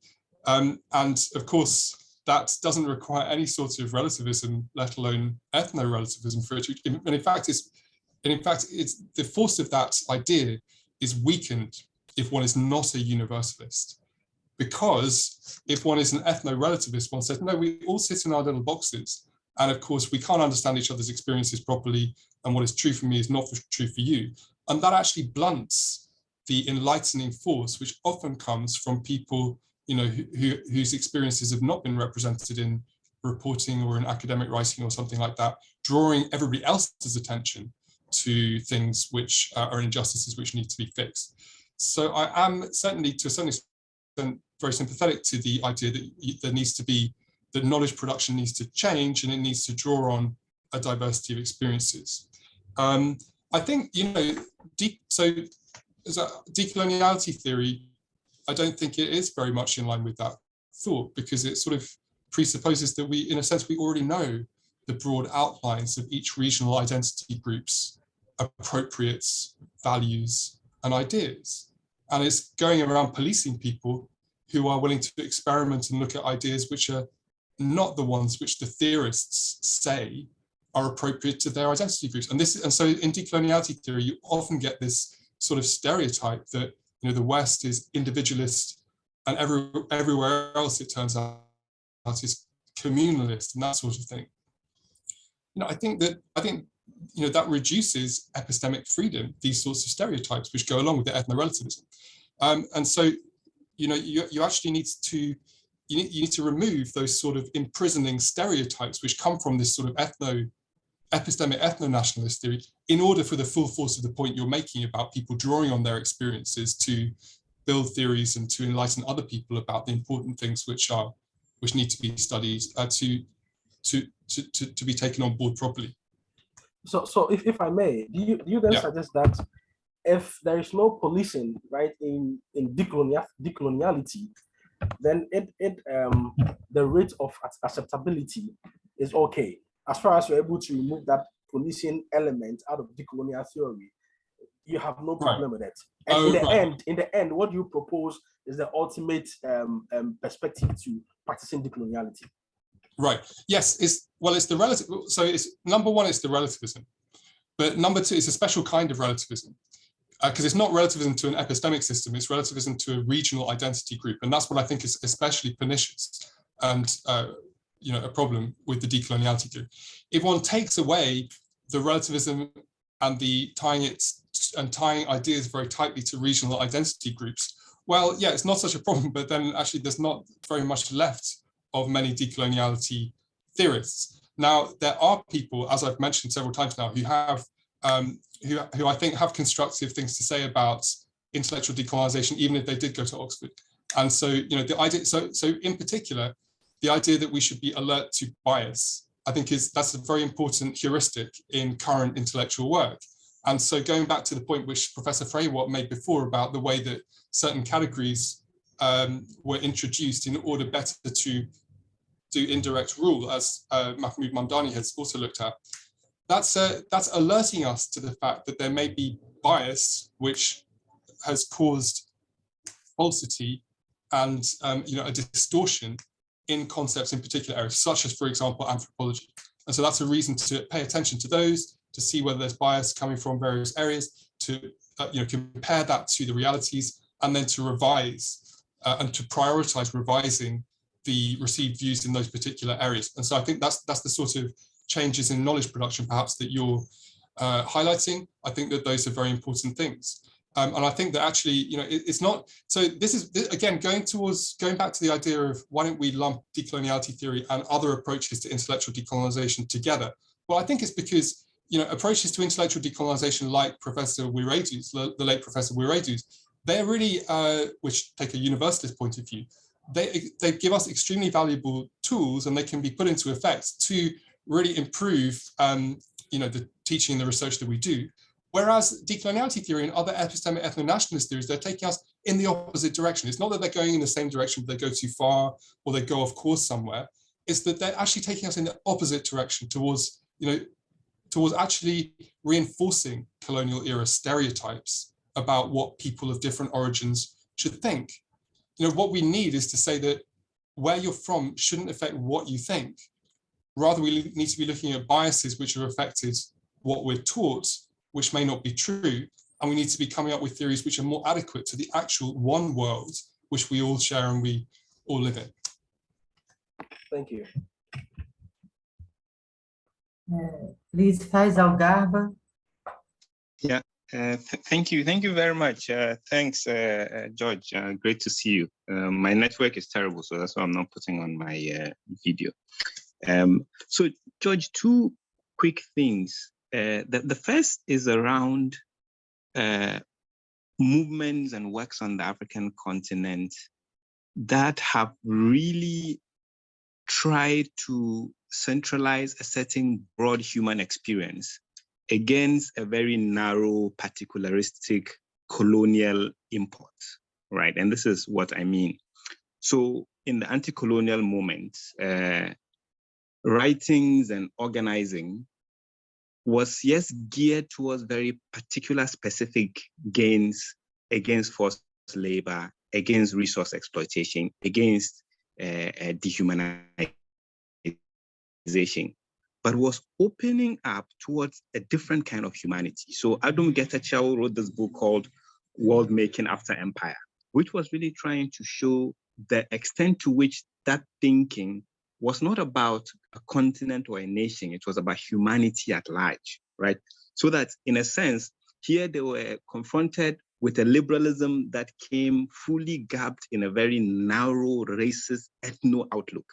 Liberalism came to Africa with that gap, right? So in Ghana, where this is taking place, for example, at some point, some of the mission-linked educators, but also colonial administrators, made it a crime to go to church in an African wear, for example, right? Because not just Christianity, but being human and being civilized meant a set of things, right? So my point really is about how one thinks about ideas, not just as enunciated, but ideas as sociologically experienced. And I think that for me is very important. And this point that you make in your last response, I think is important. That it's not about where one comes from. I don't think thinking is bounded by identity, but I think location and investment and commitment is important. And that's why a certain debate about who an African is, was very pivotal in thinking about humanity, that Africanity was not conceived as something inscribed in DNA, but a combination of history, of commitment, and outlook. And I think that's one of the key contributions of the Black consciousness movement in South Africa, trying to think of Blackness not as in an ontological sense, but in an experiential sense. So grounding, location, and commitment, I think, is more useful than thinking about where one comes from, because location and commitment would then determine why somebody asks a particular research question. And why is it that somebody is looking at a set of debates and not another set of debates? You see, so those are my comments, George. Thank you very much for the conversation. Yes, thank you, Faisal, and very good to hear from you. And you make the great point that a lot of the liberation era thinking was about humanism in the sense of values which apply to everybody, no matter where they're from. And that's absolutely in contrast to an epistemic ethno-nationalist point of view, which, as you put it, thinks that thinking is bounded by identity. So, of course, I'm very sympathetic to your perspective there.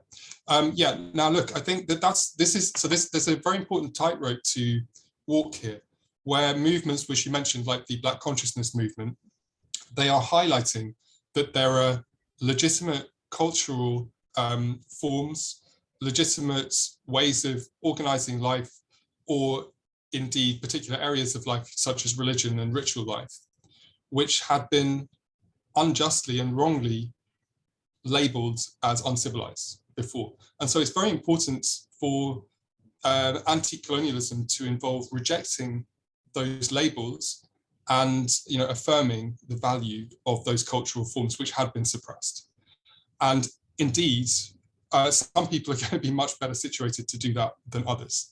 And so that's a truth about people, and it has nothing to do with where they're ultimately from, but to do with their experience and their kind of repertoire of understanding.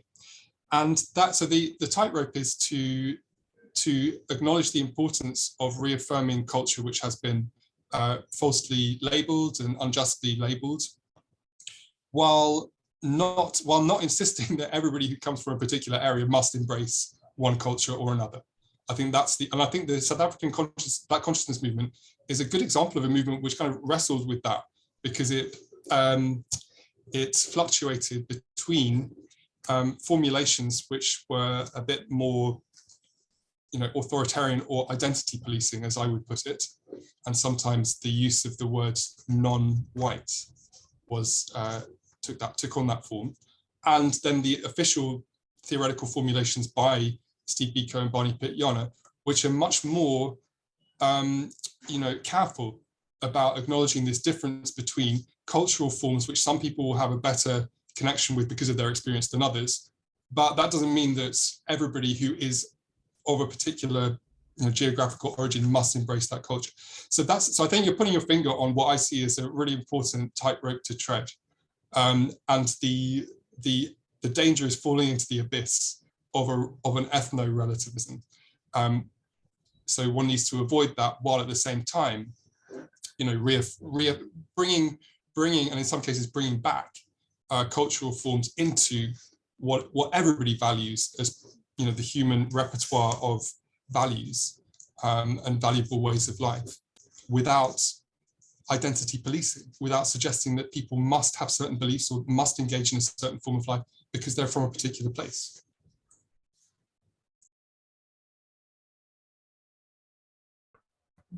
Professor Mjiba, please. Yeah, I'm sorry to come back in, but George, you just sort of made me. So sorry. So I mean, I'm really in line with the comments that have been made, and I'm struggling to understand this concept of identity policing. I mean, who's identity policing? I also find it difficult to understand this notion that culture is static, right? Like you mentioned that, this notion of particular cultures are coming from particular geographic, space, and everyone must, adhere to, I guess, particular cultural nuances. I mean, African culture, let's say Africa, because we're talking about Africa, right? But we could talk about other spaces. It's not monolithic, right? Ideas are not monolithic, and they're not static. And so even in the theorists that were identified, there's a very elite approach to even thinking about decoloniality, right? And decoloniality theory or theorists. And so I'm just kind of thinking through that, because there's some realities we have to live in. Dr. Holt, no disrespect to anybody on the call, but we can't pretend like people of European descent don't have access to power and privileges that other people don't have. mean, during the Black consciousness movement, let's not forget that this is during the crux of apartheid. So it's not like white people had the same conditions as Black Africans or Indians or people who identify as colored. We can't pretend like everyone was equal. And people were just like, oh, non-white people, this is for non-white people. Let's not do reverse racism, right? That's not what this is. So when we're thinking about this question, and so for me, when I'm having a problem understanding your analysis, it's because it's as if there's this notion of policing on identity, and that somehow is translating to identifying or for, in my eyes, African people or whoever having some level of agency, right?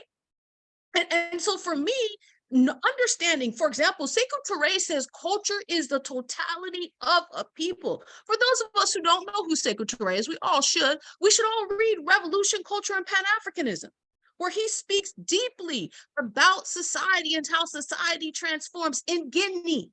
He talks about conditions in Guinea, but that same book can be read and thought through and thought about in South Africa. So for me, this notion that somehow decolonial thinkers, right, are identity policing, and maybe these 4 decolonial thinkers are identity policing, but you can't speak about 4 people and then contend that you're only talking about these particular folks, when many people, even on this call, have both quoted these folks, think the same, and also it is tied to decolonization, right? So I'm having a difficult time understanding this, because culture is dynamic. Culture is not static, right? As you move, as you engage, as you grow, as you think, your culture changes, but that also dictates how you think about the world. Thank you. And I'm sorry to be so long-winded. And I do apologize. I have a meeting at the top of the hour, so I'm going to have to drop off. Sorry. Thank you. And I might lose electricity at the top of the hour as well, so please don't be offended if I suddenly disappear. Now, look, Professor Frehiwot, look, I think you need to be addressing these points to the decoloniality theorists. And yes, I am talking about those 4 thinkers who are very influential, as you note. Yeah, they do. There is a tendency to present at least the broad frames of culture as static in both Dugin's Neo-Eurasianism and certainly in Walter Mignolo, no doubt about it. That's a problem. They do police people's identity. Mignolo has this category of natives who are not locals. That's an identity policing category. I agree with you, that's a bad thing. The agency of groups of people such that what are the cultural values 5 years ago may not be today is another thing which is a problem for this kind of ethno-relativist framework. And absolutely, the ideas of Sekou Touré are of interest, and potentially they will turn out to be useful and true for people outside Guinea. So on all of those things, we're in agreement, and I would like to rather pass on your critiques to the decoloniality theorists who do say things which are in contradiction to that. I don't know whether, Mariana, is it possible to take the 3 last comments and George can finalize, so we close at the top of the hour? Okay. Invited Richmond Quez, then Ernesto, and Indumiso Dadad to finish, okay? Okay, thank you. I hope you can hear me. Yes, you can be heard. Sure. Okay, so mine is a quick one. Okay, so there's much talk about universal validity, universal truth, universal values. And I'm just wondering whether you want to take a more limited, a bit more limited position rather than maybe a stronger position by trying to make some distinctions between the kinds of universalisms that you are articulating. So in the more cognitive aspects in terms of truth, you want to appeal to some universalisms.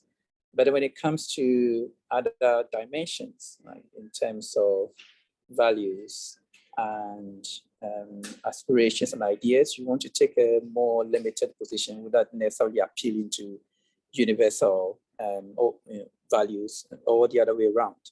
And the thinking is that, well, you can have some perspectives or some standpoints or from some particular angles, and there might not be anything relative about it. It's just taking a particular perspective with respect to a particular issue, while being universalist on other dimensions. So you can appeal to universal truths, but when it comes to some values, you can then take more a nuanced perspective or position in terms of particular values and not necessarily universal values. So is your universalism that absolute in all dimensions, or you think that you can make some distinctions there so that can take care of some of the histories and cultures and backgrounds in terms of perspectives, and not necessarily it being relative in a way? Thank you.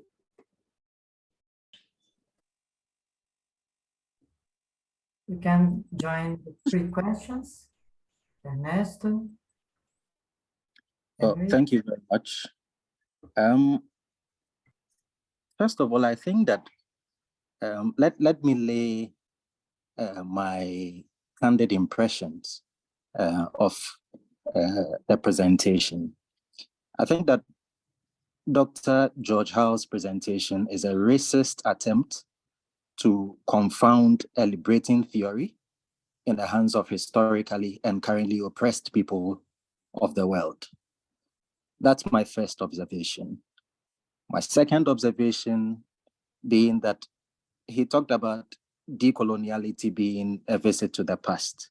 Well, it encapsulates that, but it is not about just a return to the past. It is about a return to autonomy, which upholds human dignity. And so if we genuinely want to respect the rights of all and humanize the world, as, how do you call it, Paulo Freire indicated in his book, Pedagogy of the Oppressed, then I think that it would serve us all to avert our minds to that. Thank you very much.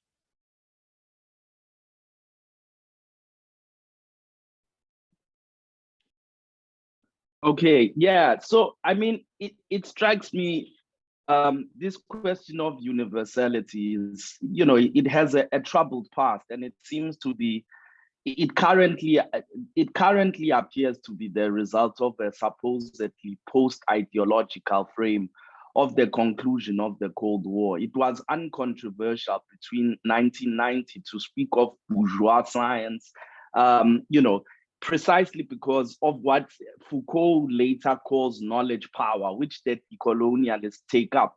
It's not very controversial, even on the left, to suggest that knowledge communities that generate particular research programs to solve particular problems are enlisted to a particular class and set of interests in any given society. And so the presumptions, the methods, the literature under review, and the things that are elevated in that particular research program must be observed considering, as Faisal said, the sociology of knowledge out of which the particular explanatory mode comes. Black consciousness, which we've spoken about as a historical movement, was called right-wing incidentally by white leftists during the time of apartheid in South Africa. These were all very well-fed people who had serious ties to Western universities and financing, as their political movement in the 1980s, the UDF, eventually demonstrated quite well. But the basic starting point was exactly that. There are interests. And so even in the identification of, I don't know what you call this, natives, Mignolo's description of sellouts. Let's call this sellouts in simple terms. The idea that people expect, for instance, members of their communities who have been historically oppressed by foreign domination to to enlist themselves in the cause of the liberation of their peoples, that there is a higher moral duty towards that, and this is expected, is consistent even with many modes of communitarianism. And the idea that, so the point is that, of course, we expect the white man is working to kill us. The morality of the white man in a white supremacist society is considered supererogatory. But the enlisting of the cause, or at least not opposing the welfare of the people within a political sphere, is considered as obligatory. And so the identification of particular thought and tendencies which actually move us away from the cause of the welfare of, or for people who have inherent interests. My identification of Oxbridge as the training of these particular early, the social history of the Appiah family and the relationship between Appiah and Nkrumah is well known to the Ghanaians, and produced a particular book which is controversial in African history of philosophy, precisely because of the kinds of interests, universalist interests, which had Appiah arguing that Pan-Africanism was racist nonsense. So my identification of that heritage is because of a location in the history of thought of these particular people that apply conceptual analysis in particular to the discussion of acceptable decolonization and unacceptable decolonization. But yes, I mean, so from this point of view, it doesn't, to me, appear to be thoroughly controversial that even somebody like Habermas, who you're familiar with, writes, knowledge and human interests. I mean, the idea that particular communities of knowers have economic and political interests and a basic community in a society, which we need to read their thoughts within the context of, is not really controversial. Now, if to identify them is a kind of policing, I don't know. I suppose that Marxism also had its own police force, that there are many police forces, yeah.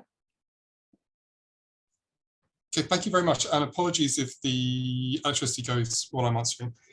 Just on that last point, yes, so it's an interesting contrast that during the Cold War, the socialist side of the Iron Curtain, it was very common, and not just, but people would often talk about bourgeois theory, proletarian theory, and but that doesn't need to be a relativist criticism. It can rather be pointing to a bias which exists, and therefore, a reason why one should interrogate the theory which is produced in a particular place. Now, I don't have an objection to the idea that because of the points about their background that Ndumisa has just pointed to, one should perhaps interrogate certain theorists' views more closely, because you're worried that they might be serving certain interests and they may be therefore distorting the truth. That's very different from saying that anybody from that location who comes up with a view is necessarily supporting the background that they have. And that would be more the parallel of the epistemic ethno-nationalists. Now, the idea that supporting a liberation struggle is expected in a particular community, I think is very different from saying that if you're from a particular community, then that very fact means that truth for you is X, Y, and Z. Whereas if you'd been born somewhere else, then truth could have been something completely different. There's again two very different concepts. And just as I was making the point with the Black consciousness movement, there's sort of a tightrope to be walked between making those points about where we should address a special, critical attention because of the interests involved, and you reference Habermas on that. The difference between that and saying that there is a truth relative to a particular epistemic location and another truth relative to another epistemic location. The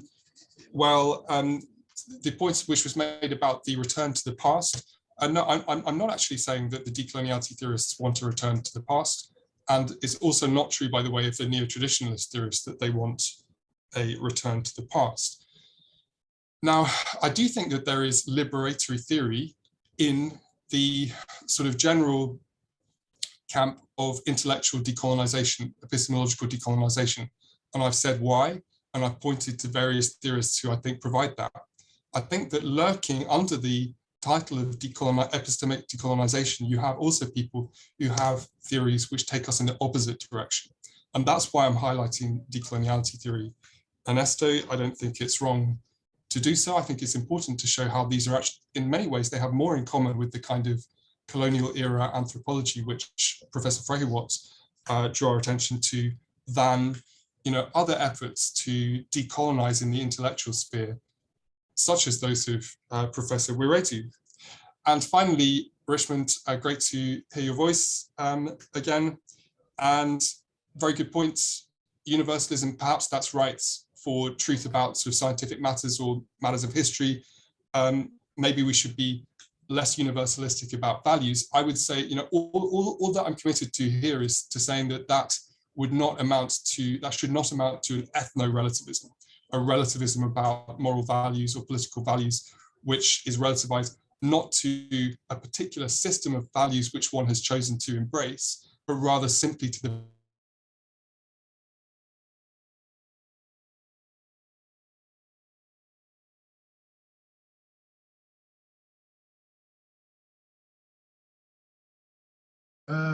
have we lost George? Yes, frozen. George is not with us anymore. He's still here, but I know about the power problems in South Africa these days.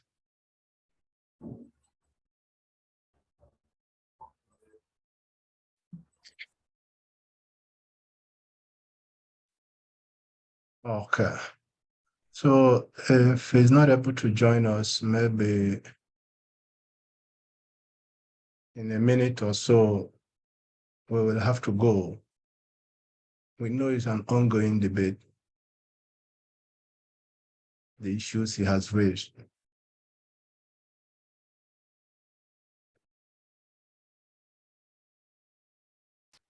Chika, would you talk with us about the proposal of this redecolonization, this webinar? I'd like to thank you for the opportunity to the organization.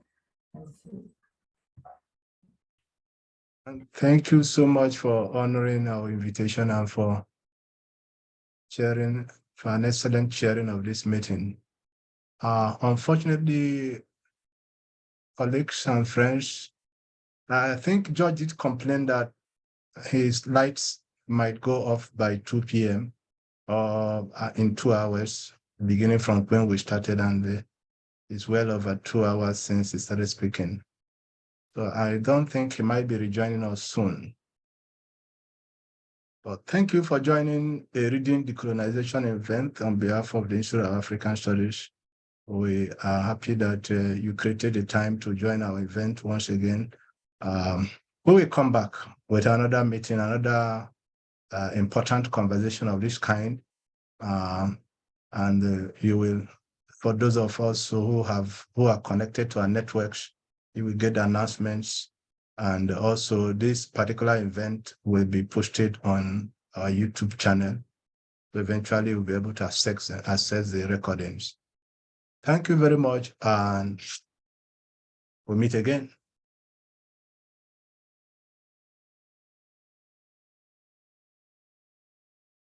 Thank you, Ndumiso. It's a very great discussion, great opportunity. Thank you very much, everyone, to be here. All the best.